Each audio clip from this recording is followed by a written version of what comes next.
Ouvrez votre Bible au chapitre 1 du livre de la Genèse, Genèse chapitre 1, et nous développons une série intitulée « La création et Dieu ». Je vous recommande d'acheter les précédentes parce que nous analysons au microscope, non pas à la loupe, mais au microscope, seulement les 2 premiers chapitres du livre de la Genèse.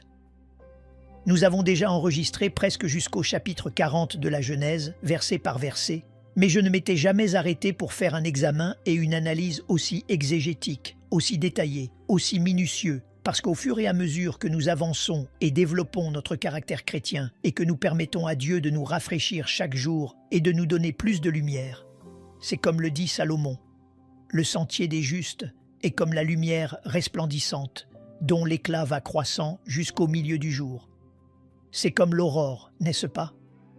Parce que chaque fois que le soleil se lève, il devient de plus en plus grand jusqu'à ce que le soleil se couche dans toute sa plénitude.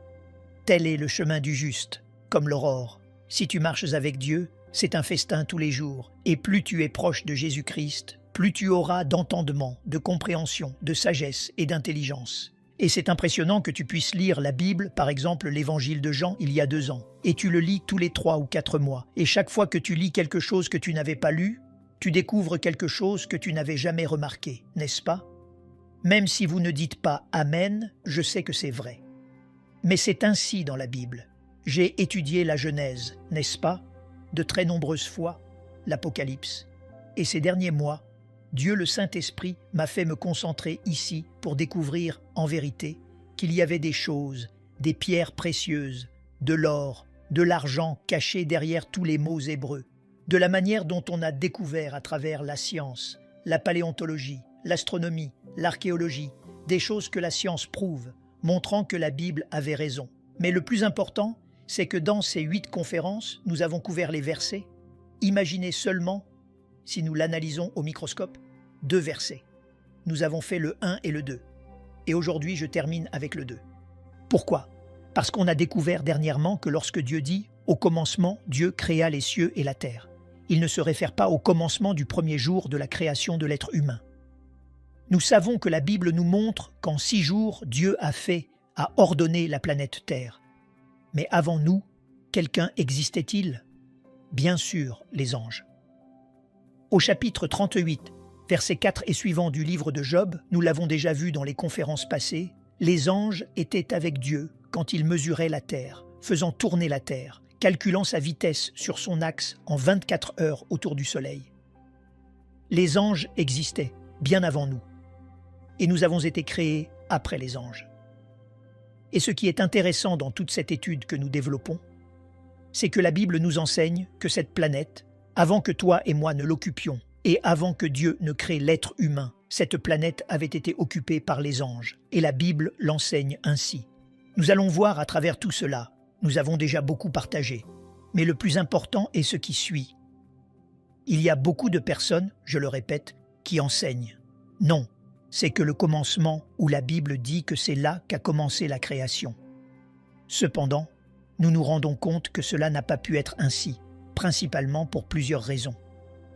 La première est la suivante. Si la Bible dit réellement qu'au commencement se réfère au début des 6 jours de création de l'être humain, la question est, quel jour les anges ont-ils été créés? Parce qu'au 6e jour, quand Adam et Ève étaient créés, Satan, Lucifer, était déjà un ange déchu, attendant déjà de peupler la terre, attendant le premier couple humain pour voler le leadership masculin. C'est pour cela qu'il a travaillé d'abord Ève pour la séparer du leadership, essayer de l'influencer, et à travers eux, entraîner la race humaine. Mais nous voyons qu'il y avait déjà des anges créés avant nous, et ils n'ont pas pu être créés en 24 heures et être tombés le 2e ou le 3e jour, car la Bible enseigne le contraire, que Satan, avant qu'il ne nous crée, dès ici, a planifié dans Ésaïe 14, versets 12 à 14, et il a dit « Je monterai ». Et si tu montes, c'est parce que tu es en bas, n'est-ce pas? Alors, quand Satan a dit « Je monterai et je serai semblable au Très-Haut », c'est parce qu'il était ici sur la terre.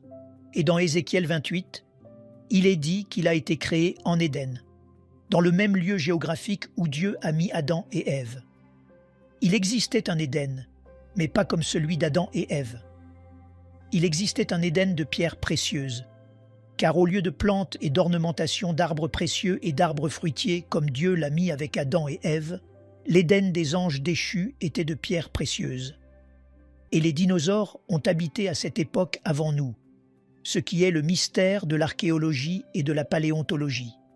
Quand les dinosaures ont-ils existé? Eh bien, nous savons que c'était il y a 20 millions d'années, 30 millions d'années, et ils ont tout à fait raison. On vient d'en découvrir un en Argentine il y a 2 semaines, des os de dinosaures, des fossiles. Et cela démontre que oui, les dinosaures, à travers le test du carbone 14, du potassium-argon, de la radioactivité, qui sont les méthodes scientifiques pour pouvoir dater l'origine, ou au moins quand les choses ont commencé à être dates de 25, 30, 40 millions d'années. Alors, si les dinosaures sont datés comme ayant vécu il y a 15 ou 20 millions d'années, qu'est-ce que cela signifie? Nous, les êtres humains, sommes ici sur la planète Terre depuis au maximum 10 000 ans. On calcule au maximum 6 000 ans d'histoire d'après les généalogies, pas plus que cela. Mais notre planète est plus vieille que nous ne l'imaginons. Et de là viennent les programmes de Discovery Channel sur les aliens, les extraterrestres. Et qui a fait les pyramides d'Égypte, celles du Yucatan? Qui a donné aux Mayas la connaissance qu'ils avaient pour, sans calculatrice, sans ordinateur, sans aucun instrument, sans télescope, avoir daté la Terre ou le mouvement de la Terre en 365 jours, minutes et secondes? Qui a enseigné aux Mayas une si grande intelligence et connaissance? Comment se fait-il que toutes les structures mayas, au Yucatan, au Guatemala, en Amérique centrale, soient orientées vers les constellations, vers les Pléiades et vers Orion que mentionne le livre de Job? Les Pléiades, l'Orion, ce sont 7 étoiles chaudes. Et les Pléiades sont les constellations que l'on connaît, n'est-ce pas, dans le zodiaque. Dieu les a faites, mais pas pour les associer à la conduite humaine comme l'astrologie. Ne confondez pas l'astronomie avec l'astrologie, ni la gymnastique avec la magnésie, pour l'amour de Dieu. Bon, alors il y a tant de mystères que les gens ne connaissent pas. Le triangle des Bermudes. Que se passe-t-il dans ce triangle entre Cuba et la Floride et une partie du golfe du Mexique où des bateaux disparaissent? Qui a pu construire les pyramides et les constructions du Machu Picchu au Pérou, à une hauteur impressionnante avec des roches de plus de 815 tonnes? Qui va les monter? Comment vont-ils les monter? Comment ont-ils pu mettre plus de 25 ou 30 000 pierres dans les pyramides de Gizeh, en Égypte, de 8, 10, 15 tonnes, quand il n'y a même pas de pierre à 10 km du Caire? Pourquoi des coupes qui semblent faites dans du beurre? Quel système d'imperméabilisation ont-ils utilisé? On dit que les Égyptiens, parce qu'ils sont en Égypte, que durant plus de 8000 ans qu'on calcule que les pyramides ont été construites, 5 ou 8000 ans, ni l'air, ni la grêle, ni le vent. Qui a pu maintenir cette imperméabilisation, cette structure pour qu'elle ne soit même pas érodée d'1 millimètre? Quelles scies ont-ils utilisé il y a des milliers d'années, électriques, pour qu'elles coupent ces pierres comme du beurre? Au XXIe siècle, il n'existe ni les scies à émery, ni celles à pointe de diamant, selon les ingénieurs de ce pays, comment ça s'appelle, dans tout ce qui est le domaine de la recherche scientifique qui coupent une pierre comme du beurre de cette façon.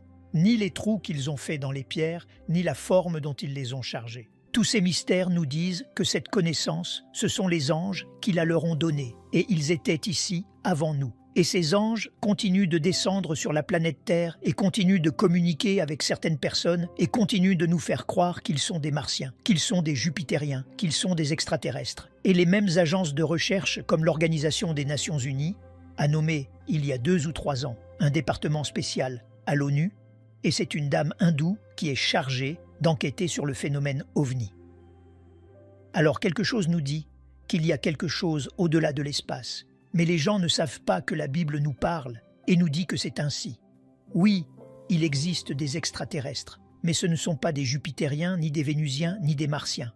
Ce sont des anges déchus en contact avec les hommes, donnant de l'intelligence, donnant de la sagesse à beaucoup de personnes à la seule condition que tu leur vendes ton âme. Et ainsi, il y a des artistes qui sont des danseurs impressionnants, des chanteurs qui sont impressionnants, des groupes de rock lourds qui sont impressionnants et qui deviennent millionnaires et personne ne sait que derrière eux, ils ont fait un pacte avec Satan. Et Satan te rend millionnaire, et Satan te rend célèbre, et Satan fait que tu atteignes la présidence de la République. et Satan te donne ce que tu lui demandes, mais il vient et te fait payer la facture. De là les paroles de Jésus. À quoi sert-il à un homme de gagner le monde s'il perd son âme? Très bien. Nous allons donc faire une étude très brève des anges pour nous rendre compte que ces anges, dans la Bible, sont aussi appelés étoiles, pour que tu commences à en apprendre plus sur ces entités spirituelles. Va en notant les versets. Juge chapitre 5, verset 20 dit ceci. « Des cieux ont combattu, de leur sentier les étoiles combattirent contre Sisera. » Nous nous rendons compte que les étoiles ne peuvent être un langage littéral ni figuratif, mais que cela se réfère aux anges, et nous allons continuer à le prouver et à le lire. Par exemple, ouvrez Daniel chapitre 8, verset 10. Il dit ceci, Daniel 8, 10. « Elle s'éleva, en parlant de l'Antéchrist, jusqu'à l'armée des cieux. Elle fit tomber à terre une partie de cette armée et des étoiles. » Et quand nous lisons Apocalypse 12, 4, où les rideaux sont déjà tirés, on nous dit que le dragon, ou Satan, ou Lucifer, a entraîné le tiers des étoiles du ciel. À qui cela fait-il référence? Aux anges. Nous voyons donc en premier lieu que ces entités spirituelles, les anges, qui existent encore et qui ne sont pas les démons. Les démons sont complètement différents des anges, ont habité l'univers avant nous, continuent d'avoir le contrôle dans de nombreuses parties de l'univers et continuent d'être en contact avec de nombreux êtres humains. Très bien. Maintenant, nous voyons aussi beaucoup de choses qui avaient déjà été créées avant nous. Par exemple, le Sud, le Nord, l'Orient et l'Occident qui forment le ciel existaient déjà au commencement, avant le premier jour de la création. Les atomes et les molécules qui forment la matière existaient déjà avant nous. La Terre était déjà suspendue sur le néant avant qu'on ne le découvre et qu'on dise qu'elle était portée, qu'il y a Atlas qui la porte. Vous vous souvenez? Ou bien on peignait la Terre sur une tortue et tant de bêtises que faisaient les livres d'astronomie. La Bible, dans le livre de Job, avait déjà prophétisé que la Terre est suspendue sur le néant. L'abîme des eaux existait déjà avant nous et les ténèbres couvraient déjà la terre. Tout cela a été créé au commencement. Maintenant, faites attention s'il vous plaît. Quand la Bible dit « au commencement », il n'y avait pas d'anges, pas de séraphins, pas de chérubins, absolument aucune créature de l'univers, ni galaxie, ni trou noir, ni planète, ni étoile, rien que le Père, le Fils et le Saint-Esprit. Dieu habite dans l'éternité. Et quand la Bible dit « au commencement », Dieu a formé et inventé le temps, parce que le temps n'existe pas dans l'éternité. Quand nous parlons du temps, bien sûr que nous imaginons une ligne qui part d'ici et nous disons « per secula seculorum », pour les siècles des siècles, c'est-à-dire que cela n'aura jamais, jamais de fin. Ce n'est pas cela, l'éternité. C'est la forme sous laquelle nous imaginons l'éternité, quelque chose qui n'a pas de fin. L'éternité n'a pas de temps. Mais notez-le, dans l'éternité, il n'y a pas la matière comme la nôtre. Et dans l'éternité, il n'y a ni passé ni futur, il n'y a que le présent. Et quand Dieu se révèle à nous à travers Moïse, Exode chapitre 3, Moïse lui demande « Comment t'appelles-tu » Et alors, en hébreu, on utilise 4 consonnes sans voyelles qui se sont traduites par Yahweh ou Jéhovah, qui signifie dans le tétragramme « Je suis celui qui suis », c'est-à-dire « Je ne suis pas le passé ni le futur, je suis celui qui suis maintenant dans le présent ». Alors, cela, nous ne pouvons pas nous l'imaginer jusqu'à ce que nous venions à la Bible. Je vous ai dit que de la fumée allait vous sortir par les oreilles. Regardez, quand a été écrite l'Apocalypse? Il y a 2000 ans par l'apôtre Jean. Ok, Jean est il y a 2000 ans sur l'île de Patmos, 14 ou 14 ans, on calcule qu'il est mort vers les 16 ou 17 ans. L'apôtre Jean, là, Dieu lui apparaît, et Jean voyage dans le temps, 2000 ans. Il voyage vers le futur et voit quelque chose qui n'est pas arrivé et qui est écrit dans l'Apocalypse. Les jugements, les fléaux, les trompettes, les coupes, l'antéchrist, le faux prophète, l'Église, comment tout allait finir. Quand il voit et l'écrit ici, alors quand il est en train d'écrire quelque chose qui est déjà arrivé, qui n'est pas arrivé et qui est sur le point d'arriver, je vous l'ai dit. C'est-à-dire que Jean écrit quelque chose du futur qui est déjà arrivé parce que s'il l'a vu, il devait voir quelque chose qui était en train d'arriver et en même temps, il était 2000 ans avant. Et nous nous trouvons au milieu. parce que ce qu'il a dit qui est déjà passé n'est pas passé dans notre temps présent et est sur le point d'arriver dans le futur pour nous. Nous nous trouvons donc dans un univers fermé de 4 dimensions en dessous de l'éternité. Seigneur, donne-moi de la sagesse. L'éternité est l'habitation où Dieu dit, Isaïe, Dieu habite l'éternité et la sainteté et avec les esprits brisés. Dieu quitte cette dimension qui n'est pas la nôtre. Jusqu'à ce que nous mourions, nous allons entrer dans l'éternité, bien que nous ayons déjà la garantie du Saint-Esprit. Quand ? Je ne sais pas, en tant qu'enfant de la famille de Dieu. Et Dieu quitte l'éternité et Dieu crée le temps au commencement. Et dans ce commencement, Dieu crée l'espace, le temps et la matière. Et la première chose que Dieu crée, ce sont les anges. Et les anges sont divisés en un rang spécial. Voyons ces différences de la façon dont Dieu crée les anges dans 2 passages. Le premier se trouve dans Éphésiens chapitre 6, verset 12, et le second dans Colossiens 1, 16. Écoutez ce que dit Paul, car nous n'avons pas à lutter contre la chair et le sang. Comprenons, les chrétiens, ta lutte n'est pas contre ton beau-père, contre ta belle-mère, contre ta femme, contre ton mari, contre tes parents, jeune homme qui m'écoute, contre le gouvernement, contre les systèmes communistes ou marxistes ou socialistes ou nazisme ou fascisme. La lutte n'est contre rien de ce qui nous entoure physiquement, d'aucun être humain, mais contre des créatures, des entités spirituelles qui ont existé avant que toi et moi n'existions, qui sont plus réelles que toi et moi, et que la Bible appelle principautés, gouverneurs, autorités et armées spirituelles de méchanceté qui influencent les gouvernants. Ta belle-mère, tes enfants, ta petite amie, ton mari, les sportifs, les chanteurs, les politiciens, ce monde qui nous entoure, qu'on pourrait appeler empirique comme disent les athées. Je ne crois rien de ce que je ne vois pas, ce que je n'entends pas, ce que je ne sens pas, ce que je peux toucher à travers les 5 sens. Comme tu es réduit et emprisonné si tu es athée, parce qu'il y a une autre dimension qui nous entoure, qui est beaucoup plus réelle, que la Bible nous met en lumière et nous montre que si tu n'es pas conscient de ce monde qui nous entoure, ils vont te rendre fou tôt ou tard. Mais parce que le champ de bataille de l'être humain se trouve ici, dans l'esprit. C'est ici qu'est la guerre entre le bien et le mal, et nous décidons de quel parti nous allons nous mettre, de l'América ou des Chivas, du Barcelone ou du Real Madrid. Sera-ce le melon ou la pastèque? C'est notre décision en tant qu'agents moraux responsables. Il est dit dans Éphésiens 6,12 « Nous n'avons pas à lutter contre le sang et la chair. » Vivons déjà dans l'esprit. Laissons cela, et au lieu de nous battre contre tes parents, contre tes enfants, avec le gouvernement, prions. C'est à travers la prière que nous pouvons tout gagner. C'est à travers la prière que ton mari change, que ta femme change, que tes enfants changent, que tes parents changent, que nous pouvons changer le gouvernement, que je peux changer beaucoup de choses. C'est notre arme spirituelle, la prière, parce que notre lutte est contre les principautés, contre les autorités, contre les princes des ténèbres de ce siècle, contre les armées, c'est-à-dire des millions. Ce sont les démons, spirituels de méchanceté, dans les lieux célestes.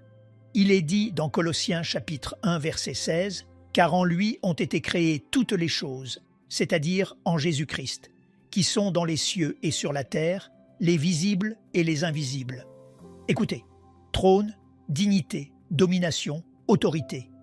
Tout a été créé par lui et pour lui.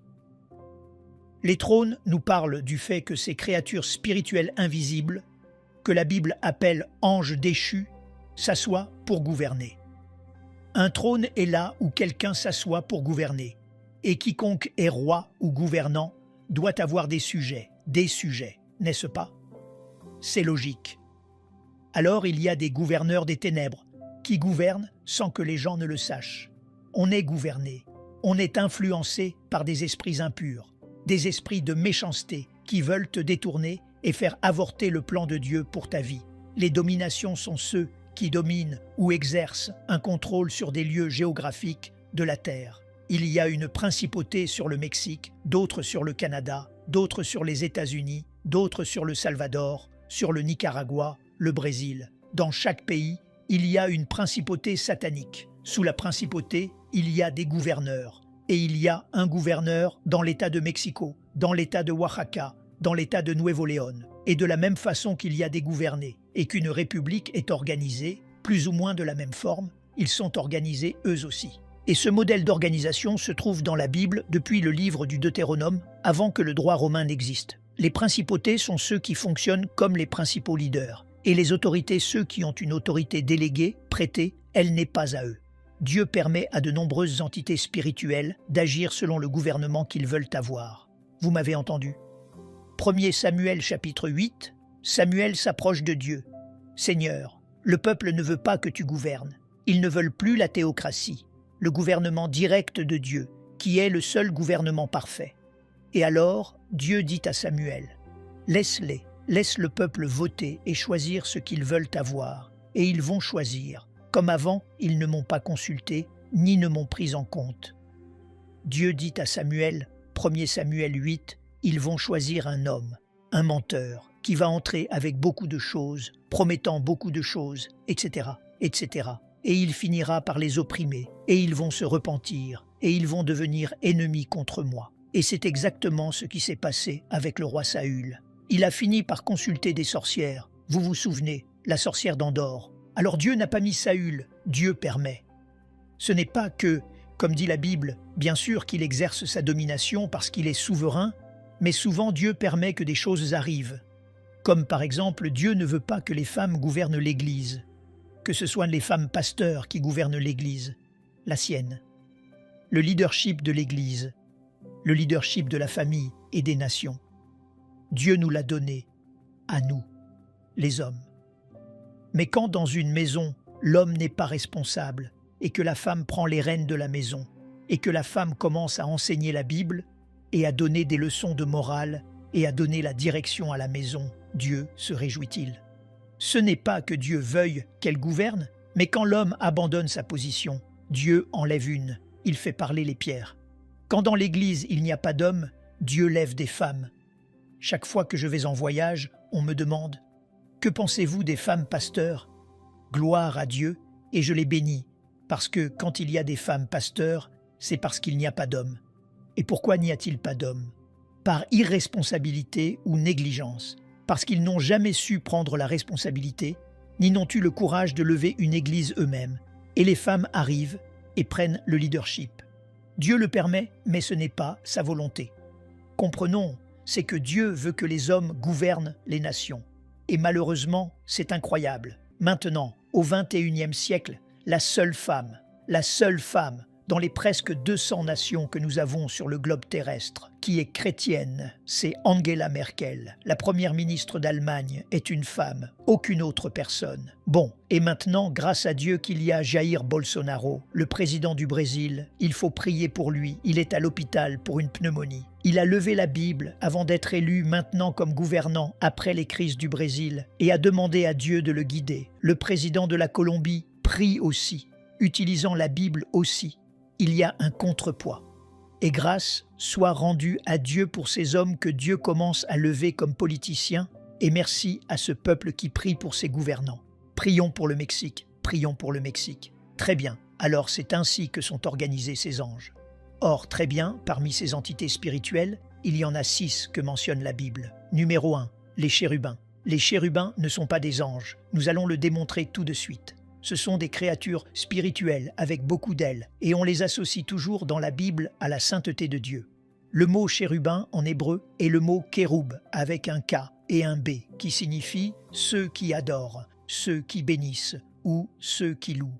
Et dans Ésaïe 6, ils sont décrits au-dessus du trône de Dieu disant « Saint, Saint, Saint à Dieu ». L'arche que Moïse a construite selon les instructions de Dieu, sur le propitiatoire, Dieu lui a dit de faire d'une seule pièce les chérubins avec les ailes couvrant leur visage, regardant vers là où le sang est versé. En d'autres termes, ils protégeaient la sainteté de Dieu. Quand Adam et Ève furent expulsés du jardin d'Éden, Dieu n'a pas envoyé des anges. Il a envoyé un chérubin à l'entrée du jardin d'Éden, Genèse chapitre 3, avec une épée flamboyante, et l'épée signifie la justice. En d'autres termes, ce chérubin s'est mis à la porte du jardin d'Éden pour dire « Aucun être humain ne retourne au jardin d'Éden, aucun être humain ne retourne au paradis de Dieu jusqu'à ce que la justice de Dieu s'accomplisse et la sainteté que je représente. Et comme aucun de nous ne pouvait se faire justice par soi-même, Dieu a envoyé son Fils pour qu'il fasse justice à notre place. Et quand Jésus-Christ est le juste que Dieu reçoit à la croix, sans défaut et sans tache et sans péché, il nous impute sa justice. Romains 5, 1. Étant donc justifiés par la foi, déclarés devant le tribunal cosmique de Dieu que nous sommes justes sans être justes. C'est comme un costume, comme une tache que j'aurais ici, d'encre. Avant Christ, la tache du péché, Dieu la couvrait seulement. Jusqu'à Christ, aucun péché n'avait été effacé. Seul le sang des animaux couvrait figurativement le péché. Et quand Christ vient, il ne vient pas nous couvrir, mais il lave le péché comme si nous ne l'avions jamais commis. Et alors, il nous donne un costume qui n'est pas le nôtre, qui s'appelle dans Philippiens 3, la justice de Dieu par la foi. Et dans Romains chapitre 3, cette justice dit que toi et moi, aux yeux de Dieu, sommes justes, parce que quelqu'un a accompli cette justice. Et Dieu nous déclare, étant pécheurs, saints, étant mauvais, bons, et étant injustes, il nous déclare justes. Et tout ça pourquoi? Parce que tu es allé à la villa à genoux? Parce que tu as fait un auditorium pour les enfants pauvres? Parce que tu as fait un asile pour personnes âgées? Parce que tu as donné tout ton argent quand tu es mort? Rien qui puisse adjuger la justice. Cela s'appelle la grâce de Dieu, un cadeau que nous ne méritons pas. C'est le message de l'évangile de la grâce de Dieu. C'est le message dont ta famille a besoin de vivre. Papa, Dieu veut te pardonner. Mais fils, je me suis saoulé, ivrogne, coureur de jupons, joueur. J'ai été un aventurier. Cela n'a pas d'importance. Je suis une prostituée. Vous ne me connaissez pas, mon frère. Je suis lesbienne, je suis homosexuelle. Qui plus est, j'ai tué 30 personnes. J'ai avorté 15 gosses. Peu importe ce que tu as fait. Regardez quel message si glorieux. Le sang de Christ te purifie de tout ce que tu as fait. Applaudissements. Waouh! Message de la grâce de Dieu. En second lieu, nous avons les séraphins. Sharaf est le mot hébreu. S-H-A-R-A-F à la fin, qui signifie « ceux qui brûlent ». Les séraphins sont d'autres créatures spirituelles qui brûlent, c'est-à-dire de passion. Ils se consument par le feu pour la sainteté et l'amour de Dieu. C'est la seule chose qu'on nous fait connaître dans la Bible. Ils adorent sans cesse et apparaissent une seule fois dans la Bible, dans Ésaïe 6. En troisième lieu, nous avons les archanges. Dans la Bible, on mentionne un archange. Arc est un préfixe qui signifie grand ou le plus grand, ange, envoyé ou messager. Archange signifie le principal des anges ou le chef des anges. Et le nom est Michel. Michel signifie le premier, signifie qui est comme Dieu. Si tu t'appelles Michel, Michelon, cela signifie qui est comme Dieu, ton nom. Et le nom de Michel apparaît dans 3 passages seulement de la Bible. Dans Daniel 12, 1, impliquant la défense des Juifs. Dans Jude, verset 9, disputant avec Satan le corps de Moïse. Et dans Apocalypse 12, 7 à 12, luttant contre Satan et les anges, lui en tant que chef de l'armée de Dieu. Nous avons en 4e lieu une autre créature dont le nom est donné dans la Bible, qui est Gabriel. Gabriel, et cet ange Gabriel signifie « le puissant ». Si tu t'appelles Gabriel ou qu'on t'appelle Gabi, tu es le puissant. Non, toi, ce que signifie le nom. Et le nom de Gabriel apparaît 4 fois dans la Bible. Gabriel est le courrier le plus important de Dieu, ange que Dieu a envoyé pour les missions les plus importantes de la terre depuis qu'il nous a créés. Gabriel apparaît dans Daniel 9.20, apportant à Daniel la réponse du ciel sur les 70 semaines, sur ce qu'il reste au peuple juif d'existence. Dans Luc 1.26 et 27, en second lieu, c'est lui qui révèle à Marie, à la Vierge Marie, qu'elle allait être mère du Fils de Dieu, de Jésus. Et en 3e lieu, dans Luc chapitre 1, verset 8, où il annonce à Zacharie, l'époux d'Élisabeth, qui est la cousine germaine de Marie, la naissance de Jean le Baptiste. Et Gabriel ne réapparaît plus jamais dans les pages de la Bible. Très bien. Nous avons en 5e lieu, dans Apocalypse chapitre 9, un autre ange qui se trouve enfermé dans un lieu qui s'appelle l'abîme. L'abîme se trouve au centre de la terre et c'est là que se trouvent tous les démons. L'autre lieu est l'enfer, où se trouvent tous les esprits humains. Et l'autre lieu, 2 Pierre 2,4, le Tartare, qui a été traduit par enfer, où sont les anges déchus les plus puissants. Mais ici, dans Apocalypse 9, nous voyons au verset 11 que le chef des démons n'est pas un démon. C'est un ange déchu qui sait ce qu'il a fait ce petit-là, mais il est resté enfermé et va être libéré avec tous les démons au temps des trompettes qui commencent à sonner, peut-être à la 5e trompette. Et il est dit ainsi, Apocalypse 9, verset 11, « Elles avaient sur elles comme roi l'ange de l'abîme, nommé en hébreu Abaddon et en grec Apollyon. » Le mot Apollos, Apollumie en grec, signifie le destructeur. C'est donc le second plus puissant de Lucifer ou Satan, qui est enfermé dans l'abîme, et Dieu l'a mis comme chef, comme une prison. Il est le gardien de cette prison de tous les démons. Et finalement, nous avons Satan, dont le nom n'est pas Satan, ni non plus le nom de cette créature spirituelle qui était du rang des chérubins. Nous le verrons dans les prochaines conférences, dans Ézéchiel chapitre 28, il était un chérubin. Et Lucifer est le nom, le mot Satan signifie ennemi, notez-le, ou adversaire. Cela vient de l'hébreu Satan, mais ce n'est pas son nom, c'est un titre. Cela signifie accusateur, ce n'est pas non plus son nom, c'est un titre. Le nom est Lucifer.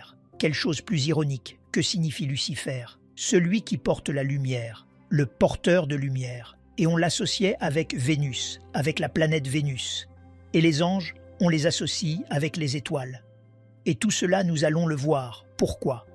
Et pourquoi les anges et Lucifer ont distordu les Pléiades, les constellations des cieux, Vierge, Satur, Gémeaux, Balance, et toutes celles que l'homme a données aux constellations selon les figures qu'ils ont tirées des Pléiades. Et ils ont commencé à les associer pour que l'être humain croie que si tu es Gémeaux, ne te marie pas avec une balance. Jésus, Marie et Joseph et le petit âne qui les accompagne. Comment pouvons-nous en arriver à être si bêtes de croire cela? Et que si tu es Scorpion, ne te marie pas avec cette personne, et tu vas encore voir le journal, et ma rubrique horoscope. Et nous nous appelons être rationnels, intelligents, croyant qu'ils ont une influence sur mes décisions, et que selon mes horoscopes, mon destin est guidé par les étoiles. Mais par contre, ils ne croient pas en Jésus, ils préfèrent croire en l'astrologie. Quelle incroyable stupidité à laquelle l'être humain est arrivé. Se vantant d'être sages, ils sont devenus fous. Alors Satan, qui est le chérubin, est réellement le chef de tous les anges déchus. Les chérubins ne sont pas tombés. Pas un seul chérubin n'est tombé. Les séraphins ne sont pas tombés. Tous les séraphins continuent tels que Dieu les a créés. Ceux qui sont tombés, ce furent les anges. Et les anges sont simplement des messagers, des créatures qui viennent de l'autre dimension vers la terre, comme Gabriel, comme Michel, pour nous apporter des messages. Ils ont fortifié Christ à Gethsémane, vous vous souvenez. Quand il est ressuscité, ils ont accompagné Jésus-Christ dans la résurrection. Un ange est apparu à Joseph et lui a dit « Fuis avec Marie en Égypte, parce qu'il y a maintenant une persécution. » Et il dit dans le livre des Hébreux chapitre 1 que les anges sont des esprits au service des héritiers du salut. Tu en as, tu n'imagines pas combien d'anges depuis que tu te lèves jusqu'à ce que tu te couches. J'ai une quantité d'anges, tous les chrétiens, parce que les psaumes disent, le psaume 37, « L'ange de l'Éternel campe », c'est-à-dire qu'il a sa hutte là à côté de nous, sa tente de campagne, il dort, il va, il m'accompagne, il monte dans le bus, il va avec moi, etc., etc. 5, 10, tu ne sais pas combien campe autour de ceux qui le craignent. Au moment où tu montes dans une voiture et que tu prends la route, l'autoroute du soleil, Acapulco, 100 km, 140, l'ange descend de la voiture. Il y a de nombreuses années, avant d'être chrétien, je faisais de la moto, une autre de mes passions. Sur 2 circuits, nous courions, motards, j'ai eu 2 accidents mortels. Enfin, j'en ai eu 4 au total, en étant chrétien, mortel, vraiment mortel, auquel j'ai survécu par le plan de Dieu. Et quand je me suis converti, en vérité, on m'a dit « Non frère, regarde, si tu veux ». J'ai dit « Je ne veux plus de moto sportive. Une Harley, une Harley-Davidson, je me suis faite il y a de nombreuses années. Un frère m'a dit qui était un pasteur, un conseiller. Si tu veux, sais l'utiliser. Je lui ai dit, un chrétien peut-il faire de la moto? Bien sûr que oui. Du vélo? Bien sûr. Une trottinette? Je me suis supposé, la trottinette aussi, pourquoi pas? Ce sont des sports, n'est-ce pas? Je peux skier, que tu puisses skier par la fenêtre de la quebrada, de l'environnement si tu veux. Tu peux faire de la voile, skier. Eh bien, ce que tu veux, tant que tu respectes les lois et ce que le gouvernement a imposé. Alors respecte les stops, respecte la vitesse, et Dieu se charge de te protéger. Et je vous le dis, et je rends témoignage, mon épouse est là, je continue dans mes fils aussi. Depuis que je me suis converti, je n'ai plus jamais eu un seul accident, ni en moto, ni en voiture non plus, parce que nous devons avoir la crainte de Dieu. Et alors Dieu nous protège, et ses anges vont nous ouvrir le chemin, et vont éviter beaucoup d'accidents dans notre vie, que nous aurions autrement en voulant violer les lois de Dieu. Et finalement, il existe des anges, en vérité, au service de Dieu et au service de Satan, les déchus dont nous parlons, et ceux que Dieu envoie aux chrétiens et aux églises. Toutes ces créatures, les anges, ont été créées libres moralement, intelligentes, ce sont des esprits du plus haut rang, puissants en force, en sagesse, en intelligence. Mais c'est incroyable ce que disent 1er Pierre et 2 Pierre, que ces anges, qui nous surpassent en intelligence et en force, sont tous les jours en train d'apprendre de nous. Et quand nous ouvrons la Bible le matin, toi chez toi, ils sont là à fureter. Que va lire Armando maintenant? Voyons ce qu'il a découvert. Compère, non. Tu ne l'as pas vu? Lui non plus. Voyons quelles choses il écrit à la machine. Voyons ces choses. Et ils sont là. Parce que cette connaissance, Dieu ne la leur a pas donnée à eux, parce qu'ils n'ont pas le Saint-Esprit. Et c'est le Saint-Esprit le maître. 1 Corinthiens chapitre 2, versets 10 et suivants. Qui donc parmi les hommes connaît les choses de l'homme, si ce n'est l'esprit de l'homme? De même, personne ne connaît les choses de Dieu, si ce n'est l'esprit de Dieu, qui connaît les choses profondes de Dieu. Si quelqu'un veut connaître Dieu, il n'a pas besoin d'intelligence, pas d'entendement, pas de sagesse. Il a besoin du Saint-Esprit. Et c'est lui, si tu l'as, c'est l'onction. Et Jean a une autre fonction, celui qui nous guide vers toute la vérité. Et les anges sont en train d'apprendre la grâce et la miséricorde, parce que pour eux, écoutez-moi bien, il n'y a pas eu de pardon.